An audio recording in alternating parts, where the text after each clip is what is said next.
अस्सलाम वालेकुम। पंजानी में आपके साथ एक और अफ़साना लेकर आज हाजिर हुई हूँ। अफ़साने का उन्वान है शीशे के घर।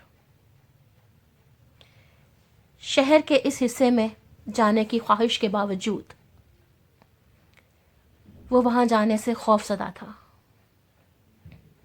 बड़ी ही अजीब व गरीब दास्तानें मंसूब थी वहाँ से, मगर एक दिन वो हिम्मत करके वहाँ चला गया और उसने देखा